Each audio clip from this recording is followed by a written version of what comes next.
Did you know the M1 Abrams tank uses jet engine technology to power? That's right, a tank with the heart of an aircraft. Unlike traditional diesel-powered tanks, the M1 Abrams is equipped with the Honeywell AGT1500, a gas turbine engine. It produces 1,500 horsepower, giving the Abrams the power to reach 45 miles per hour even at 60 tons. But that's just the beginning. One major advantage? The AGT1500 is versatile. It can run on diesel, jet fuel, gasoline, or even other combustibles. This ensures the tank can operate anywhere, from deserts to frozen terrains, where fuel types may vary.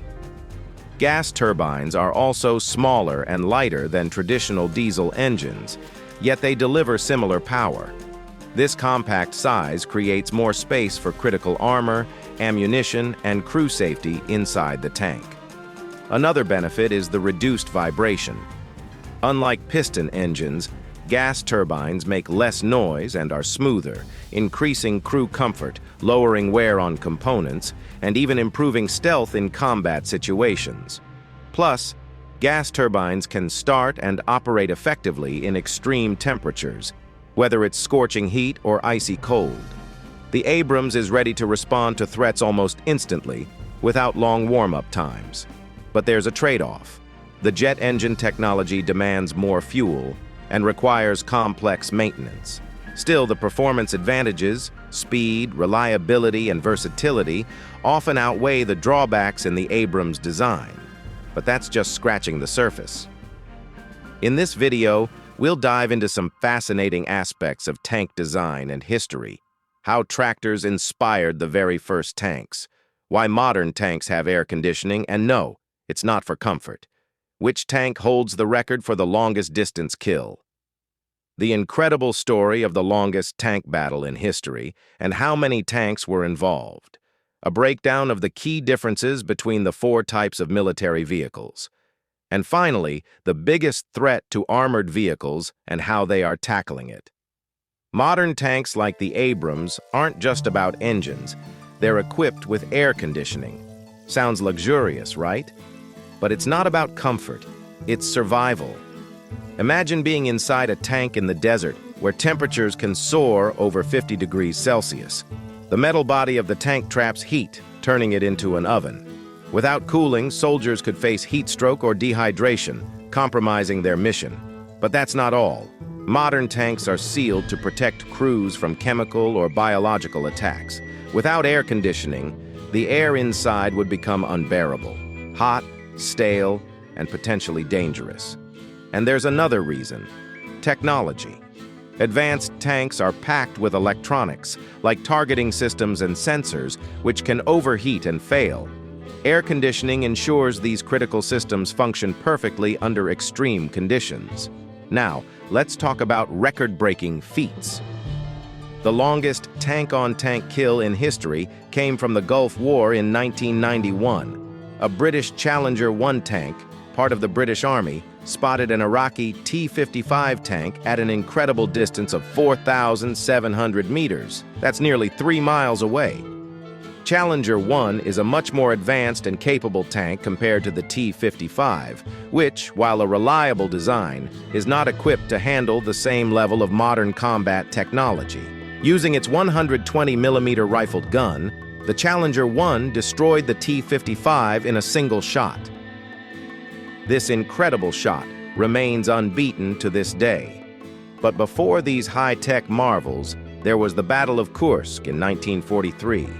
World War II was at its peak, and two giants, Nazi Germany and the Soviet Union, were locked in a deadly struggle. In the fields near Kursk, history's largest tank battle unfolded. Over 6,000 tanks, 4,000 aircraft, and 2 million soldiers clashed in a titanic fight that lasted nearly 2 weeks. Germany launched Operation Citadel, aiming to encircle Soviet forces. But the Soviets, anticipating the attack, fortified their defenses with trenches, mines, and anti-tank guns. When the German offensive stalled, the Soviets counterattacked with overwhelming force, marking the turning point on the Eastern Front.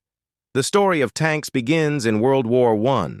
Soldiers were trapped in trenches and barbed wire, and no vehicle could navigate the muddy, crater-filled battlefields. The solution? Tractors with their track systems could move through mud and climb obstacles. Military engineers saw potential. They added armor for protection, guns for offense, and created a revolutionary machine. These early tanks weren't perfect. They were slow, unreliable, and cramped. But they broke through enemy lines, achieving something no vehicle had done before, changing warfare forever. But tanks are just one piece of the puzzle. The world of armored vehicles is vast, with each type playing a unique role. Broadly speaking, armored vehicles fall into several categories: main battle tanks, MBT, infantry fighting vehicles, IFV, armored personnel carriers, APC, and infantry mobility vehicles. Additionally, there are other specialized vehicles such as reconnaissance vehicles, tank destroyers, engineering vehicles, self-propelled artillery, and anti-aircraft vehicles, all of which operate within armored formations. Let's understand, through a hypothetical conflict scenario, a military force is tasked with conducting an offensive operation to seize control of an important area held by a well-entrenched enemy. The tank's primary role in this scenario is to spearhead the assault.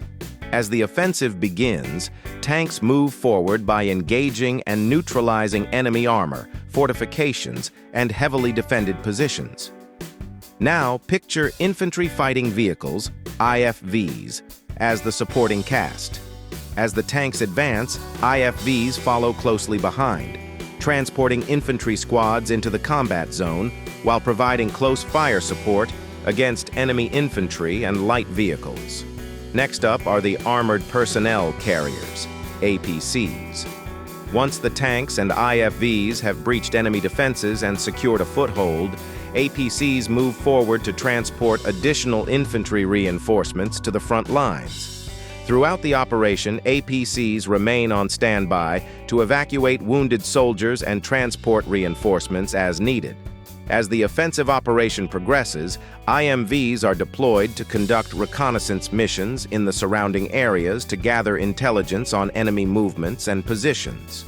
So, in this dynamic scenario, tanks lead the charge, IFVs provide support and transport, APCs ensure troop mobility and logistics, and IMVs gather crucial intel to keep the operation ahead of the enemy's moves.